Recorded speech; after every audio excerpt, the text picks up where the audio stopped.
You're also talking about impact and social impact, and you believe in a lot of these different things. Like you have a passion about it and you want to talk about it and you have a platform to do it. So you might as well do it, right? And I think that's powerful. And you're looking, it sounds like, for companies that are having social impact, women entrepreneurs. And you talk about being the only women in the room. And we had an article, Kimberly on our team here wrote an article about the missteps of the NCAA in college basketball. And there's thing that started, March Madness started, and the men got all these things and the women got nothing. And it just came off and looked really bad. And so she was like, I have a passion for this. And we're like, write about it. Let's talk about it. Let's start the conversation. Those are the types of conversations that you're starting. It's polarizing in many ways, but there's so much happening right now that if you have a passion for it, if you keep it bottled up, it's going to find its way out some way, and it might be in a negative way. So explore it, dig deep, and talk about it. But that's what you're doing, right? You're talking about women in power, like being the only woman in the room and being able to walk in with confidence and have empowerment to think through these things. And you're helping other people do it. We had someone on the podcast, and mom entrepreneurs are the best. And she had all these reasonings behind it. And we loved it. I thought it was fascinating to hear that. And she was strong and powerful about it. What is it like to be the only woman in the room?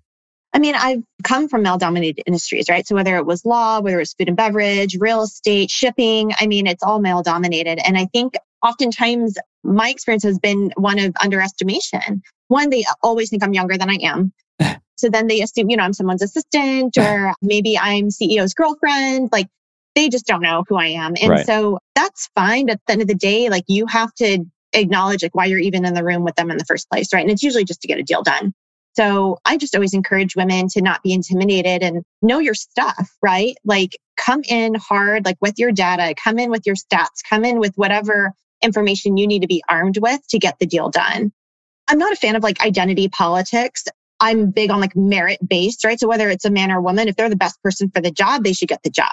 But what I do think is important to note is that even like as an angel investor, I sit through pitches often, right? And I get a lot of pitch decks. I sit through pitch contests. And it's interesting because sometimes I'll have male entrepreneurs. I'll have a guy who only has an idea and like maybe a logo. And he's like talking it up. He has all these grand plans and all these grand ideas. And here's all the things he's going to do with the money, right?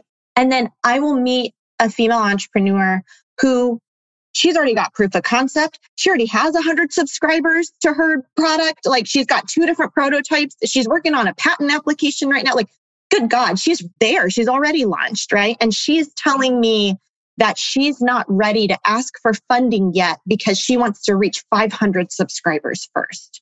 And I'm like, girl, you're ready. Like, you've been ready. And so I think there's this disconnect in a level of confidence where, for whatever reason, I've been seeing more and more, it's women who like talk themselves out of opportunity, who talk themselves out of asking others for help. And I just think whatever that dynamic is and why that is and whatever psychology is behind that, I don't know, but I find it really interesting. And I think that's part of why I'm so passionate about supporting women and supporting female entrepreneurship, because I meet these incredibly capable people, again, just on a merit-based level, right?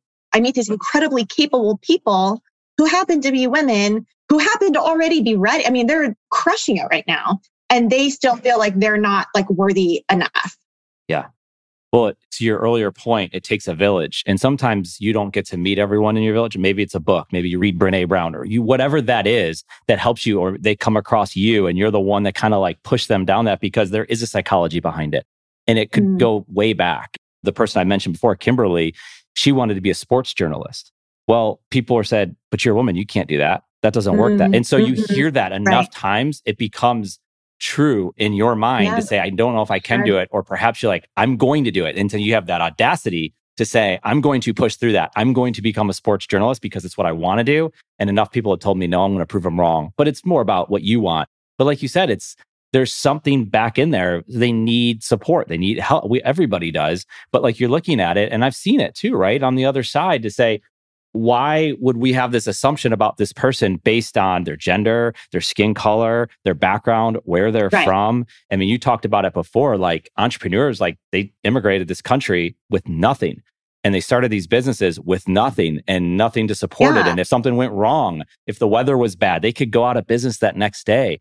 And so we're in a time right now where there's a lot happening, right? And you're seeing this clearly where you are. And I think that's another reason, as you talked about, as to why you're out here having these types of conversations. Because if you can put it out in front of her, I have 3 kids. My youngest 2 are daughters. And I would look at you and be like, Lisa, what would you tell my daughters today? We talk about this all the time, but I have a 10-year-old, she's 10 and 14. And they're into this stuff. My youngest loves YouTube. She loves creating content. She loves Fortnite. She's unassuming. Like, you would never expect this thing. And she's kind of like holding court in many ways. But they have this future. They have these things that they can do. And I know they can do it. And they're very capable of doing it. And they don't like it when someone's not treated fairly as a woman, as a young woman. What would you say to the young girls today? There's a piece of advice that my parents told me when I was young, and it's something that's just always stuck with me. Hard work beats talent when talent doesn't work hard. Especially now in like this Instagram era, right? Like everything you look at, there's always going to be someone who's prettier than you, taller than you, smarter than you, richer than, well, whatever it is, more successful than you. Like there's always a way to compare. And at the end of the day, you have to look at like what you can control. And you have 100% absolute control over the amount of effort that you put into something, amount of effort you put into a project, you put into a company, you put into your relationships, whatever it is, school endeavors, whatever. You have total control over the amount of effort that you put in. And so if there's a chance for you to outwork everyone in the room and whoever your competition is, you know that you can outwork them, then like do that, like put your foot on the gas and do it. And surprise, surprise, it always works out. If you are willing to be like the hardest worker, it will work out. In case you haven't noticed, we love podcasts. In fact, yeah, you should have one. We'll even build it for you. A podcast, that is. Simply email me at eric@sportse.io. We'll get your podcast published fast.